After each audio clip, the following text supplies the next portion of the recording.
ketika Ruben merasa bahwa di ruang tertutup pembicaraan dia, komunikasi dia dengan mantan istrinya itu tidak pernah clear, tidak pernah memberikan satu dampak yang bermanfaat bagi dia untuk bisa bertemu dengan anaknya, dan menurut Ruben sulit sekali berkomunikasi dengan kamu.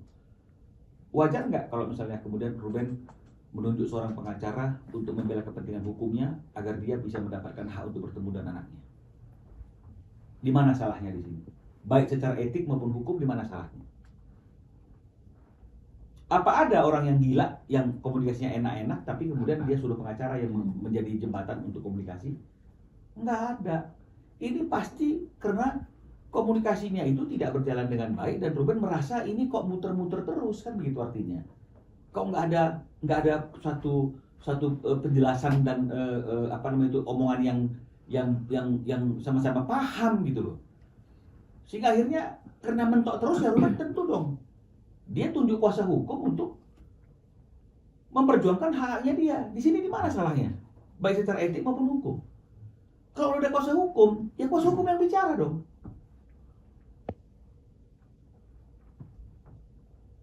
Itu yang bisa harus jawab. Nah ini contohnya misalnya ini ya. Mana yang dari pekan tadi itu? Tuh. Ini Ruben ini, saya baca aja lah ya. Nanti saya tunjukkan matanya, ya. Ruben bilang begini misalnya, ya. Selamat pagi Bun. Bun maaf sebelumnya untuk pembicaraan tadi malam yang kurang bagus dan jadi melebar. Bukan maksudku seperti itu. Semua sudah terjadi, jadi kayaknya nggak perlu diungkit. Aku berkomunikasi untuk urusan anak saja dan tidak mencampuri urusan hidup kamu. Silakan saja lanjutkan Bun, tidak mengatur hidupmu. Masuk 2025, aku tutup kupingku dan fokus ke anak saja. Dan jika kesalku datang, aku bayangkan hal-hal yang baik tentang kamu aja. Hanya itu yang bisa aku lakukan, yang bisa mengalahkan kesalnya itu ya.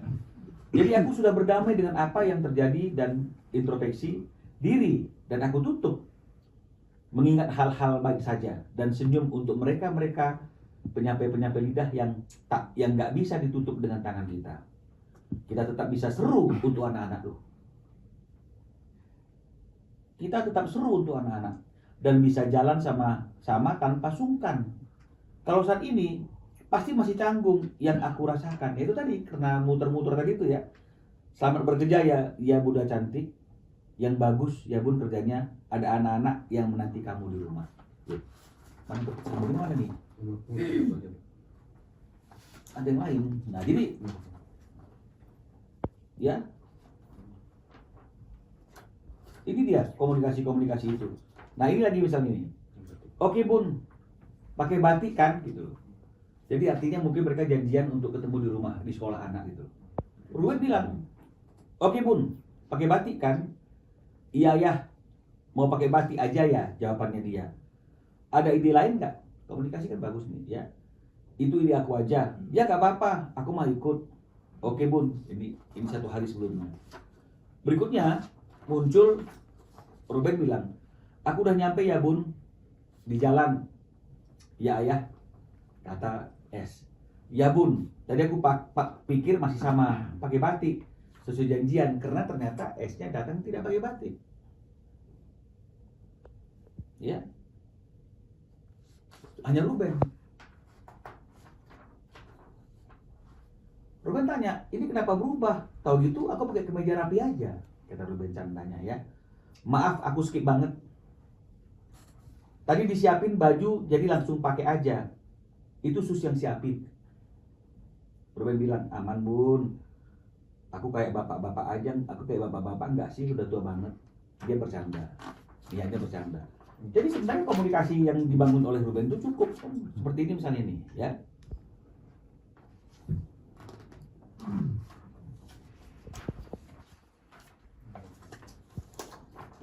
Ya saya baca dengan bukti aja nih ya. Malam. Kamu udah di Thailand. Berarti ini posisinya S pergi ke Thailand. Ini untuk membuktikan apa nih? Jangan nanti menganggap ungkit-ungkit. Ini untuk membuktikan komunikasi. Ya, Ruben terus kok ngajak komunikasi. Ya. Nanti jadi gini, karena dia langsung merujuk kepada chatnya S sebelumnya. S bilang gini, nanti aku juga ada jadwal ke Thailand ya, dan udah juga ada Nai, Nene dan Yeye, dan pas anak-anak ada sekolah dan les juga ya. Jadi artinya dia yang memutuskan. Jadi kalau dibilang mayoritas Ruben yang memutuskan, saya juga bingung karena di sini kan dia tuh, aku mau ke Thailand, ada jadwal ke Thailand, nanti Nene dan Yeye, berarti kakek dan nenek. Loh, soalnya informasi, Ruben bilang, soalnya informasinya cuma ini, tapi nggak ada tanggal loh, kata Ruben, karena masih rencana, planning, kan nggak ada tanggal ya.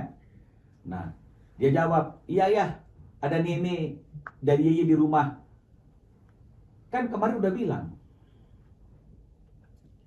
Ruben bilang, iya, tanggal dikasih tahu, jadi aku tahu, kan aku tektokan ke kamu. Iya, jadi pertanyaannya aku, tiap aku pergi, aku tuh harus kasih tahu kamu. Nyambung gak sih?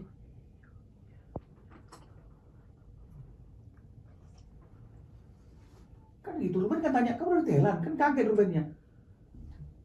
Soalnya kamu cuma menginformasikan, aku akan ada jadwal ke Thailand. Dan udah juga ada Nene dan Yeye. Tanggal gak disebutkan, tiba-tiba udah di Thailand aja. Nah, Ruben tanya dong, begitu nih.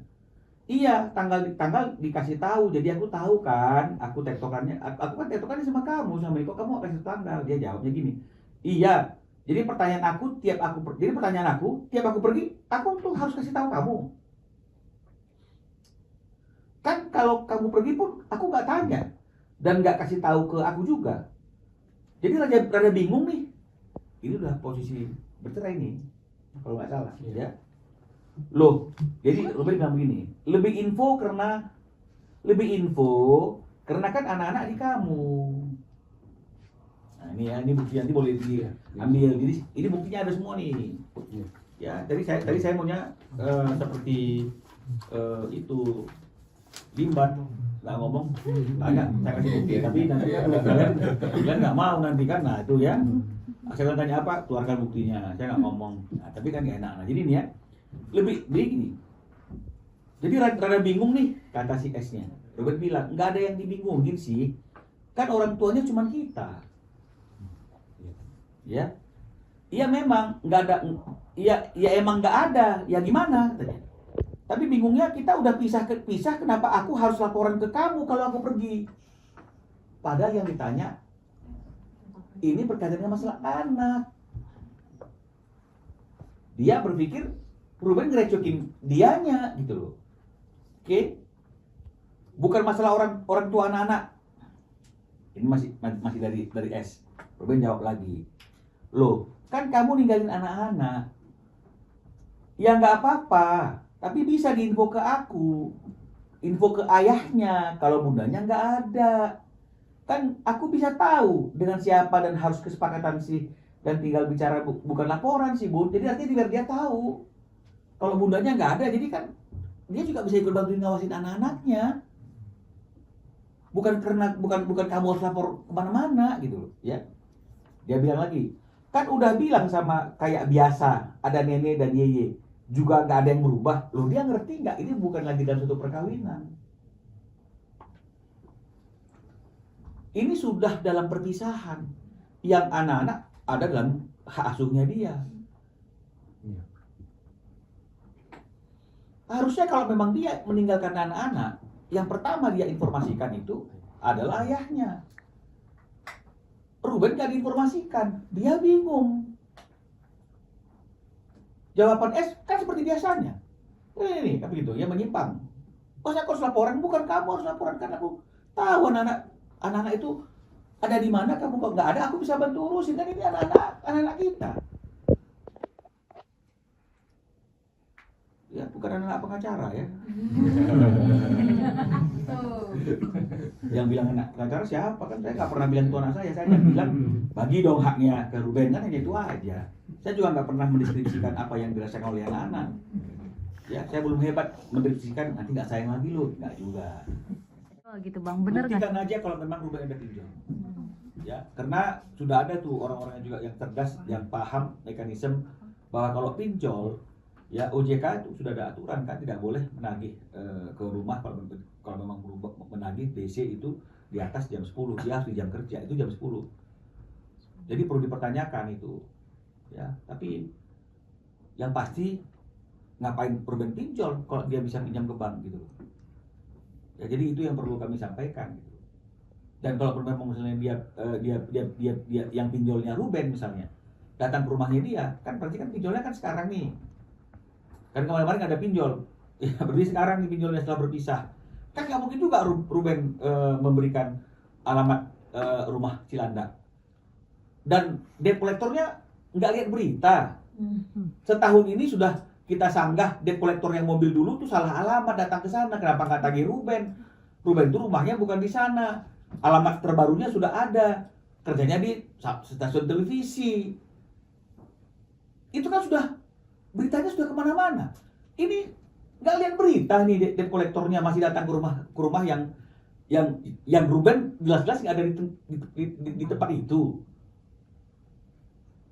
Kan harusnya semua orang tahu bahwa Ruben sudah bercerai dan Ruben nggak tinggal sama lagi dengan S. Ngapain itu pinjol datang ke rumah yang bukan rumahnya Ruben gitu loh? Pakai logika aja, because law is logic. Kan saya selalu bilang hukum itu logika. Udah ya, itu tentang pinjol, tentang komunikasi sudah selesai. Apa ini terkait rumah Rempoa? Terkait rumah Rempoa Bang, ini kan Sarwenda kemarin bilang juga surat-surat rumah yang di Rempoa itu kan bagian dari miliknya Bang setelah putus perceraian. Nah, surat-suratnya itu kan diminta oleh dia kepada Koruben. Tapi ternyata surat-suratnya sendiri ada sudah Koruben berikan ke Bang. Mungkin bagaimana Bang? Tidak ada. S itu minta surat-surat rumah aset ke Ruben. Yang ada itu kami menyurati kuasa hukumnya untuk meminta surat villa yang sertifikatnya itu ada sama dia. Gitu. Kenapa kami minta? Karena di atas 39 kembali lagi. Memang itu acuannya kok. Kesepakatan bersama mereka itu di situ. Dikatakan bahwa ketika udah dibagi mana yang menjadi pihak pertama dan mana menjadi pihak kedua, maka seketika itu masing-masing pihak sudah bisa menguasai sepenuhnya. Ada kata-kata sepenuhnya. Kalau sepenuhnya kan berarti kan de facto dan de jure. De facto itu adalah fisiknya, de jure itu suratnya. Maka kami minta suratnya. Kami bertulis surat itu pada tanggal 20 Mei. Enggak preskon. Enggak kami kasih tahu juga sama siapa-siapa kami bertulis surat. Kan gitu, di ruangan tertutup. Nah, atas surat kami itu, kuasa hukumnya S membalas surat kami itu di tanggal 26 Mei. 6 hari kemudian. Yang intinya dia tidak mau memberikan. Ya, kliennya keberatan untuk memberikan karena masih ada hal-hal yang belum terselesaikan mengenai masalah hitung-hitungan godok ini karena masih ada yang di dalam jaminan. Ya nggak apa-apa juga, tapi juga nggak pernah artinya itu kemudian preskon ini gara-gara ini kami nggak dikain, nggak ada juga. Tanggal 26 Mei ini adem-adem aja, ya. Kami juga nggak kemana-mana. Tiba-tiba, nah ini yang menjadi pemicu masalah ini menjadi ke publik, tapi kami yang dituduh membawa ini ke masalah ke ranah publik. Ya, tiba-tiba tanggal 31 Mei 2026 mereka preskon nih, betul ya, dengan judul Ruben sudah tidak nafkahi anak sejak akhir tahun 2025, betul ya. Atas preskonnya dia di tanggal 25 siang atau pagi itu, malamnya kami menggunakan hak jawab kami preskon lagi. Kayak begitu. Atas hak jawab kami, atas preskon mereka yang pertama kali ini membawa masalah di ranah publik, mereka menggunakan hak jawabnya lagi, besoknya preskon lagi yang kedua dengan agenda menjawab preskonnya kami, bukan yang intinya menjawab preskonnya mereka. Gara-gara dia keluar lagi menjawab preskon kami yang menjawab preskonnya dia, Ruben minta saya keluar lagi, maka saya keluar lagi yang kedua di Kemang. Disitulah saya melemparkan kata-kata, kenapa sih kita berbalas pantun gitu loh. Baru kemarin, kenapa kok mesti harus buru-buru? Itulah istilah berbalas pantun itu kalau ada hak ciptanya tuh ya, saya ngomong begini. Tolong jangan dipakai istilah itu. Nah, jadi dengan kondisi yang seperti ini, siapa sih yang membawa masalah ini pertama kali ke ranah publik? Siapa yang membawa pertama kali ke ranah publik? Enggak ada. Setelah perceraian, ada surat menyurat, nggak ada yang tahu. Masalah-masalah perjuangan-perjuangan kami yang lain tentang nggak ada yang tahu. Paling-paling kalau saya ditanya teman-teman karena klarifikasi terkait adanya isu Onyo curi parfum, kan masih sebatas itu. Tidak mengenai masalah sebatas anak dan lain-lain. Betul ya? Nah, mereka muncul duluan. Nih, Ruben Onsu sudah tidak nafkahi anak sejak akhir tahun 2025. Makanya saya sampaikan, kalau anak-anak itu tidak dinafkahi oleh ayahnya, sudah tidak dinafkahi, berarti kan ada pemberhentian. Pemberhentian ini bukan ada sebabnya, kan saya sudah ceritakan juga. Kita tunggu perinciannya, perhitungannya itu, gitu ya. Tidak disampaikan, dia juga nggak menyampaikan. Akhirnya kita nggak tahu dong berapa mau kirimnya.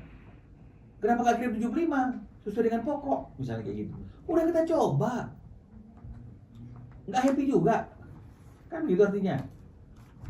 Nah, jadi makanya saya katakan, kalau memang misalnya Ruben sudah tidak menafkahi lagi, agar ada solusi, ada penyelesaian atas kondisi ini, sebaiknya, sekali lagi nih, sebaiknya ini dibicarakan kepada Ruben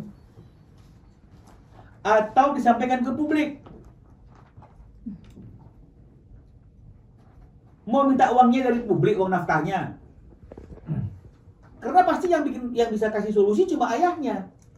Kenapa nggak disampaikan ke ayahnya, tapi disampaikan ke publik? Patut nggak diduga bahwa memang ada niat-niat ingin memojokkan dan ingin mempermalukan Ruben? Patut dong diduga.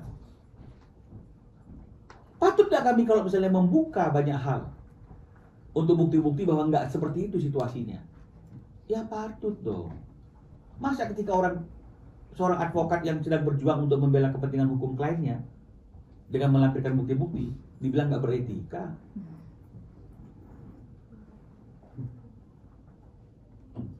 Ya, jadi sudah terjawab ya mengenai masalah apa tadi itu rumah itu bukan dia yang bertanya, kami yang bertanya. Berarti bisa dibilang memutarbalikkan fakta atau gimana nih Bang? Jangan saya yang menyimpulkan, ya kan nggak perlu disimpulkan pun kan sudah jelas nih penjelasan saya ini, terang dan terang. Bang, kembali ke rumah Cipete lagi Bang. Ya. Kemarin S ini kan bilang kalau Korobin ini sudah masuk uangnya sebesar 14 M. Dia sendiri sudah masuk uangnya sebesar 20 M. Dan ayahnya almarhum ini yang kita tahu hanya mendesain rumah, ternyata ada uangnya juga yang masuk Bang ke dalam rumah itu. Mungkin sebenarnya itu seperti itu. Kita kan tidak mempermasalahkan. Kami kan tidak pernah menyatakan bahwa rumah itu Ruben semua yang biayai. Enggak ada, kita nggak pernah ngomong apa-apa tentang rumah itu. Cuma kita hanya bilang bahwa itu adalah masih terikat harta gono gini, kan hanya itu aja. Mengenai masalah peran siapa yang lebih besar kan sebenarnya kan bukan masalah. Karena namanya harta bersama kan nggak diperdulikan peran siapa yang lebih besar. Namanya harta bersama. Kan kita kan nggak pernah ribut. Tapi ketika dia ngomong rumah itu semuanya yang biayai aku, papaku gitu. Isinya juga aku. Artinya kan ini ada suatu kekhawatiran dari Ruben bahwa perannya dia atas rumah itu kan bisa dihilangkan, dan ini akan menjadi jejak digital yang akan berbahaya kalau anaknya berpikir dia tidak punya andil. Oleh karena itu kan kami harus buktikan dong bahwa Ruben ada andil. Andilnya apa? Beli tanah dan rumahnya. Betul ya? Kemudian karena perlu diperbaiki rumahnya atau direnovasi, menyekolahkan sertifikat atas nama dia itu ke bank dan uangnya dipakai untuk diberikan kepada almarhum. Ya, masalah ternyata ada uang lain kan nggak jadi persoalan, kan bukan itu konteksnya. Konteksnya kan yang kami mau bicarakan bahwa Ruben ada andil. Mengenai masalah besar-besaran, andilnya siapa? Makanya kita juga pernah sampaikan, ayo kita hitung-hitungan. Mana perincian kamu? Biar terang benderang, ini perincian kami. Tapi kan nggak pernah disampaikan. Karena kalau memang misalnya ada perincian yang 20 miliar, tapi kan pasti akan bertanya, untuk apa saja dan dari mana sumbernya? Takut gak sih suami-suami kalau tiba-tiba istri punya uang sebesar itu, sementara dia nggak merasa pernah memberikan uang sebesar itu, dan kemudian nggak ada sumber lain yang dipikirkan oleh suaminya, uang itu datang dari mana kan? Ini kan juga kan gitu. Tapi kita nggak usah lah ke sana itu melebar. Jadi intinya kan nggak jadi persoalan. Kita kan tidak menyatakan Ruben sendiri, nggak, ini peran Ruben ada loh. Kan hanya itu. Kalau memang dia merasa ada peran, buktikan, dan bahkan kita udah bilang mari kita perinci. Ketika rumah itu juga dikatakan ingin rumah itu adalah milik dia yang bayari, kan Ruben nggak keberatan. Ruben cuma bilang ya udah, kalau memang rumah itu mau jadi milikmu sendiri, kalau aku milikmu sendiri, berarti apa-apa yang sudah saya masukkan ke dalam uang itu keluarkan, kasih ke saya biar full, memang tidak ada dusta lagi, semua biaya rumah itu kamu, kan hanya itu aja. Tapi yang dibilang pengacaranya Ruben bilang harus hitung-hitungan, harus dikembalikan. Nah, kan out of the context. Tuduhan ke saya. Padahal saya kan nggak mungkin ngomong sesuatu yang tidak atas dasar keinginan dan permintaan klien. Iya betul ya. Dan ada sejarahnya kenapa Ruben akhirnya minta itu dikembalikan. Bukan artinya kemudian Ruben kembalikan, enggak. Karena dia kemana-mana bilang itu rumahnya dia yang biayai. Jadi kan Ruben wajar lu bilang, biar terpenuhi seperti apa yang kamu bilang, kamu nggak berbohong, sini uang-uang yang pernah masukkan, betul yang kamu bilang. Tapi kan nggak juga, malah diputar-putar ke sana sini. Jelas ya? Bang, tapi dia jadinya nggak mau pakai lift bang, gara-gara punyanya Ruben, gimana tuh bang? Setelah kita Kemarin. sampaikan liftnya dari Ruben nggak mau pakai lift, Iya. tapi selama ini kan pasti pakai lift kan? Iya betul. Dan kita kan nggak pernah mempersoalkan dia mau pakai lift apa tidak, yang minta lift itu anaknya atau siapa, kan kita nggak mempersoalkan. Kita cuma ingin menyatakan kalau dia mengaku-ngaku bahwa seluruh isi rumah itu dia, ya kita cuma bilang ya nggak kamu semua lah gitu misalnya. Kami ada liftnya sekian, kami yang bayar, furniturnya sekian, kami yang bayar, terus kemudian ada lagi AC sekian, kami yang bayar. Hanya itu kok, nggak ada yang lain. Bukan untuk hal-hal yang mempermalukan dia, nggak, hanya untuk membuktikan bahwa kami tidak seperti apa yang disampaikan oleh mereka, dan itu memang sesuatu hal yang lazim dalam dunia hukum, ajas kebebasan untuk membuktikan sesuatu yang sepanjang itu ada relevansinya dengan persoalan. Clear ya? Nah, Lift itu kan katanya bang kemauan anak-anak. kan seperti yang saya bilang, mau kemauan anak-anak, mau kemauan babysitternya, mau kemauan supirnya, atau kemauan siapapun, kan kita hanya mau menyampaikan ketika ada pernyataan itu semua aku, ya kita bilang jangan gitu dong, lift kan masih kita yang bayar, hanya itu kok, nggak ada yang lain. Di mana salahnya? Nggak pernah ganti nomor. Berarti kalau yang dia tanya ke Onyo sendiri bang, kalau Onyo menjawab katanya sudah mengganti nomor gitu. Kapan ganti nomor? Sarwenda Di iya. podcast itu. Jadi Sarwenda sempat tanya ke Onyo bang. Ya saya nggak ngerti, Karena saya chatnya nggak ngerti. sebelumnya nggak pernah nyampe Iya. katanya bang, dan itu berbulan-bulan. Karena nanya ke Onyo, kata Onyo ganti Akhirnya nomor. ketika tahu. Iya, kan itu katanya dia, kan gitu. Saya Iya. kan nggak ngerti juga nih, ya kan. Nah, Iya. cuma persoalannya ini yang saya ingin luruskan, ya. Tapi kan tukang luruskan aja ini. Itu juga jadi pertanyaan, ya, dari kuasa hukumnya S kemarin ya. Bang, kalau katanya S, kayaknya saya kalau mau ganti nomor, tolong dong jadi info, ya. Karena saya bilang, loh, bukankah dia menurut Ruben sudah tahu? Karena nomor itu ada juga di handphonenya anak-anak, dan dia juga pernah menghubungi Ruben di nomor yang Ruben aktif. Nah, si kuasa hukumnya S bilang, mana bukti-buktinya bang? Karena diminta nih, mana bukti-buktinya kan gitu. Akhirnya kita buktikan, ini dia nih, 20 Juni S itu ada kok WA si Ruben di nomor yang satu lagi, ada. Oke, 20 Juni ya. Terus kemudian di tanggal 3 Juli ada kok anak-anak ngomongin di nomor itu.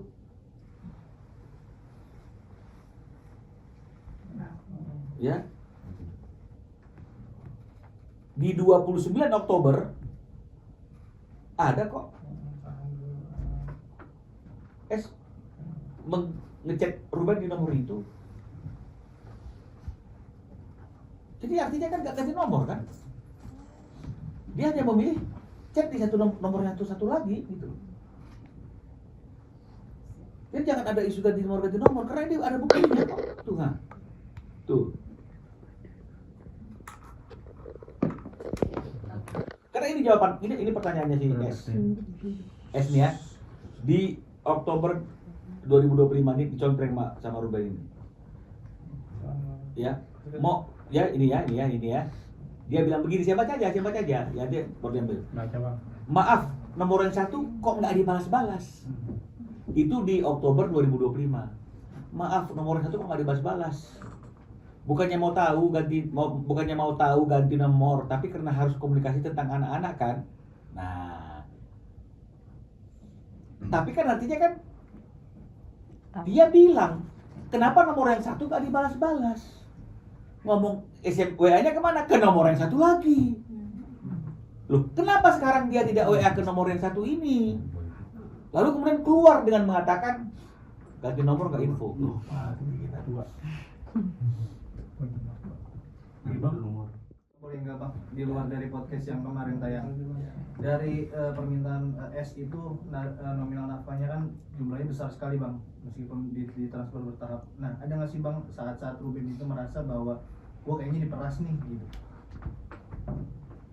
Ya saya nggak tahu ya apa yang dirasakan oleh Ruben, tapi pastilah Ruben juga pasti kepikiran, makanya dia selalu minta perincian, ya selalu dia minta perincian, ya selalu dia minta perincian, karena ini ada dialognya nih, ya wah rincian tiap minta anak jajan harus dipakai, karena Ruben bilang mana perinciannya, si S bilang masa setiap saat kalau kamu kasih uang minta perincian gitu ya masa anak-anak jajan harus pakai bil juga gitu loh.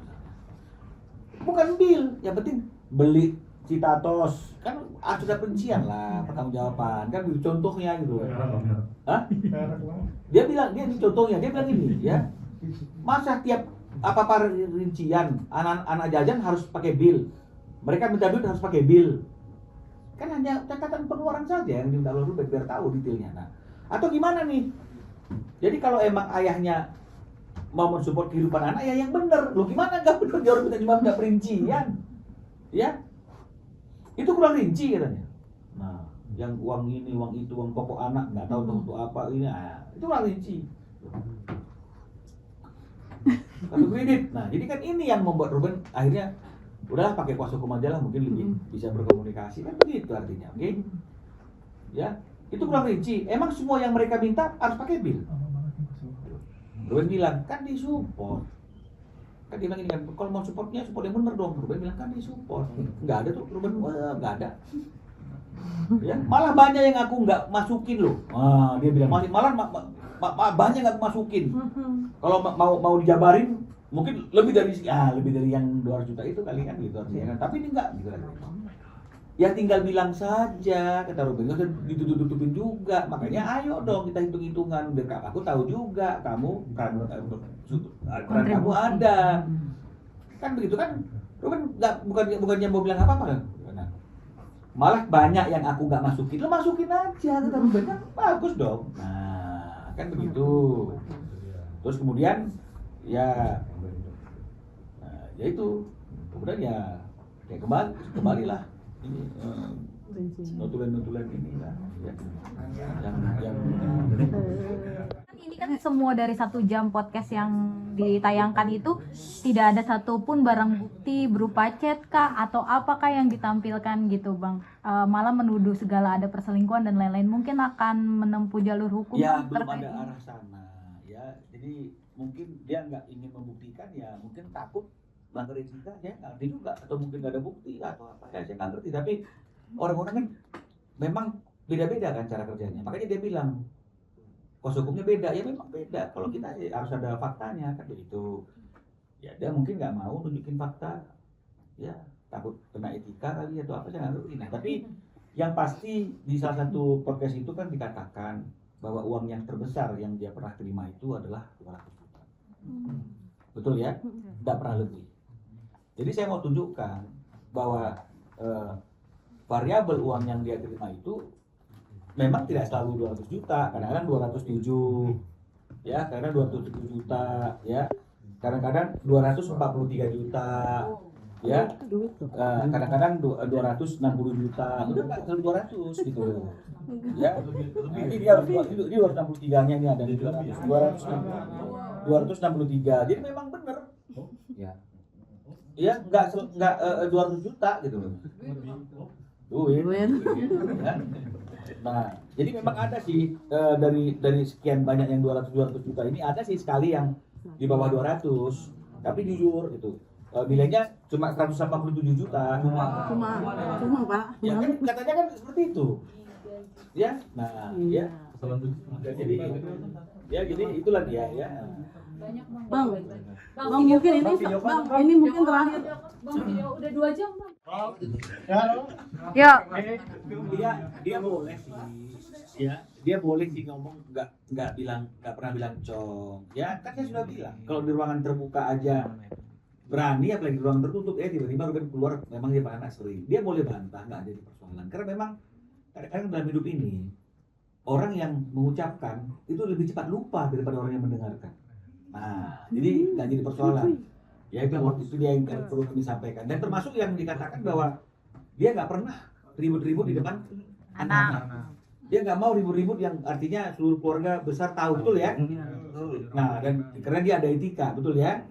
Nah, jadi coba mau video nih, ini untuk pembuktian loh ya, bukan ada maksud untuk melanggar etika. Ya, coba. Suaranya.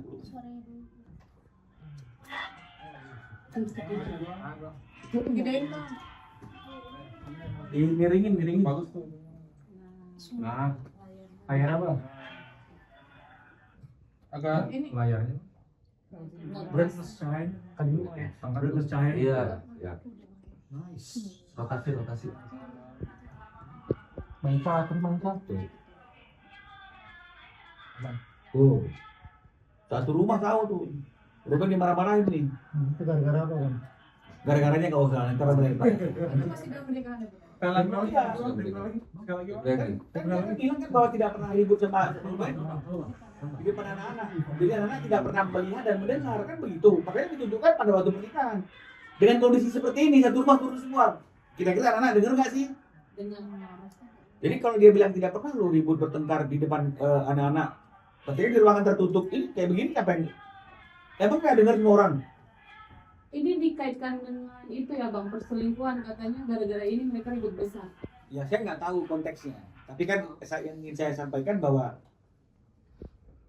kan nggak benar lah. Ya, buktinya tuh berani tuh ribut teriak sampai satu rumah tuh dengar gitu. Kan kalau memang dibilang saya nggak mau dong bertengkar, apapun konteks pertengkarannya, dia kan nggak mau anak-anak tahu, anak-anak dengar. Kan itu kan kemarin yang poinnya kan. Dengan kondisi seperti ini, kira-kira cocok nggak sih situasinya? Ya itu yang kami mau sampaikan dan mohon maaf sekali lagi kalau misalnya kemudian dalam rangka kami ingin membuktikan tuduhan-tuduhan atau pernyataan-pernyataan yang kami anggap itu merugikan kepentingan hukum klien kami harus mengangkat fakta-fakta dan bukti-bukti yang mungkin tidak disukai oleh orang yang merasa itu tidak seharusnya dibuka.